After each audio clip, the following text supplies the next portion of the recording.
Okay. All set? We were talking about family values. What is it about your family, and family is so important to you? Why? Well, I'm exceptionally lucky in that I was born into such a great family. My mom and dad are getting ready to have 50 years. They're going to celebrate their anniversary, and I'm really close to my siblings. I have 2 older sisters and a younger brother, and we're just all, very, very close, and really attribute that to our parents. Is that what keeps you grounded? How do you stay so grounded? I mean, you just seem so at peace. I don't know. I mean, it's funny. We just, this has really always been our home, and we were raised in the church, and our parents just raised us to be conscientious citizens, and we're just a tight-knit family. I think the bottom line is we really enjoy each other, and we respect each other, and we just have a deep love for each other. So. Yeah. You talk about Kennett, the pool, education. What is it about Kennett that sets it apart, do you think? I think Kennett's probably like a lot of towns in America. It's a small town that has a deep heart and soul, and they raise their young with I think a pretty solid foundation of right and wrong, and of giving back to the community. And I think particularly with Kennett in mind, I was never led to believe there wasn't anything that I couldn't do. And I think most kids who come out of here feel like they have a pretty good shot in life. And in fact, a lot of people who I grew up with and who I went to school with have moved back here and are raising their kids here. So it's just a great place to raise your kids, and to feel like you're a part of an outstanding community. Your fondest memory of St. Louis? Well, I was in St. Louis for nearly 3 years, and I enjoyed teaching in the Rockwood School District, and I have a lot of great memories of being in St. Louis. I have a lot of great friends there still, and I keep in contact, and I'm always excited when I get to come back and play in St. Louis, and I get to see old friends and old teaching mates that I had, and I still keep in contact with a lot of people there, and just I have great memories. Where was your favorite place to play? Well, I played a lot, it seems like, at Mississippi Nights and at Boomers, and I don't know. Yeah, Boomers. God, I forgot about Boomers. That was probably not even there anymore. I think it. Hey, come in. Yeah, go ahead. Come on in. See you at Sheryl. I thought he saw that. Come on in, bud. You can sit Hey, here if you Bradley. want, whatever. This is my nephew, Bradley. Hi, He's Bradley. actually Steve's son. How are ya? See, that's one of the cool things about Kennett is you can just walk around, you can come over and grab him pops, and it's just a pretty cool place, don't you think? Is it pretty cool seeing your Aunt Sheryl? It's nice she came home to visit. Bradley rode in the bike-a-thon yesterday and raised $255 by himself for the swimming pool, and his little brother raised $190. So. Wow, good job, bud. Where's Chase? He's coming. And he rode 2 miles on his bicycle. Very good. That pool's going to be pretty cool, isn't it? Is that pool going to be cool? Isn't he cute? Got beautiful eyes. Thanks. Yeah. Is this lady over here pretty cool, too? Yeah? What do you think about your Aunt Sheryl? He's like, I better choose my words carefully. You are very handsome. I'm asking him what he thinks about his Aunt Sheryl. How do you want to be remembered? Oh, gosh. I don't know. I mean, I don't really even think of it in terms of how I want to be remembered. It's just, I got so much out of being in Kennett, and when I come back here, I always feel their love and support. And so, I mean, more than anything, I'm sure that most people around here will remember me as Sheryl Crow, who went to Presbyterian Church, who grew up on swim team, who graduated from Kennett High School. I mean, the stuff I've done since then has been great and flashy, but somewhat intangible. But when I come back here, I'm just myself. So, and that's how I get treated, which is great.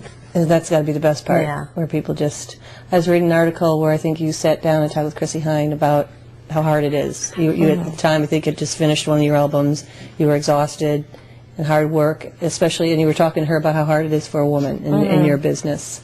Is that? Well, it's just different for women because usually women have families, and once you start having a family, your career stops, and men sort of have the luxury of having family stay intact because the mother can sort of raise the kids while the man works or whatever. I mean, I know that sounds sort of sexist, but just the way family is set up, it just makes it more difficult for a woman to have a long career in entertainment than probably it does for a man. Mm-hmm. Especially with touring, because when you go tour, you're gone a lot, and it's difficult once your kids are in school. So Yeah. What is next for you? When does the next record come out? it comes out in August. Actually, the single comes out in August, and the record will be in the record stores in September. What can you tell us about that? Well, it's the first record I've actually made where I felt really finished. Like I finished it and it didn't need any more work. Most of the time for me, I make a record and I feel like, gosh, I wonder if I should just keep writing maybe one more song. Or there's orchestra on every song. It's probably a mellower record, and at this point in my life, it's kind of the record I'm meant to make. And then hopefully in the summer next year, I'll have a pop record come out. So this one's more reflective of where you are at this stage It's of the just game. more melodic and, to me, more kind of deeply rooted in stuff I grew up loving, like James Taylor, Neil Young, and stuff that was kind of more mellow. Mm-hmm. Mm-hmm. Can you give out names, titles, or? Oh, the record's going to be called Wildflower. And if anybody saw the Tsunami benefit, I played that one song on that show, so that'll be on the record. You went over there, too. I went to Phuket. I've never been there. No, I'd love to go, but I haven't been there. You haven't you were actively involved in the tsunami relief. Yeah. How did that impact you? Not the aid part. I think it impacted me the same way it just impacted everybody. Just that feeling of helplessness and kind of disbelief that something so catastrophic could happen, and if there, why not along our shores? And we've certainly had our share of catastrophic storms in Florida, but I think that really gave new meaning to that sort of out of control catastrophe. It's still incredible when you think about the numbers and what have you. I know you're active in so many different causes. Is acting an option down the road? No. I mean, acting, I have a lot of respect for people who act, but Yeah. that's not my calling. All right. A couple of you want to promote the Delta Children's Home? You want to talk about that at all? Well, we've done my community, I think of my community as an outstanding community, Kennett, because I think they really have a sense of their own. They take care of what's going on in town. And one of the things that the community did was they fought hard for getting funding for secondary or higher education for the kids who go to Kennett High School who can't afford to go and get a degree somewhere. So it started off as a 2-year school, and now it's 4-year. You can actually get a BS, I believe, there. And the state was great in helping us do that. So we have an educational fund that I try to raise money for, and that a lot of people in the community also support. And then the children's home, which has been here for as long as I can remember. We have 2 new homes now, one for the girls, one for the boys. So that's been something that the community's been actively involved in. So, And just wrap up about the pool again. If the pool wasn't here, it's really scary for a kid growing up today, whether it be Kennett or St. Louis. And your heart goes out to some of these young kids who they don't have a future without pools and the education program and stuff like that. That's obviously something you give great thought to. Well, we were talking yesterday at the bike-a-thon about this young kid who didn't have a bike and also didn't know how to ride a bike. And you take those things for granted, and so I think it's the same with swimming. I have great memories of the city pool and of being on the swim team.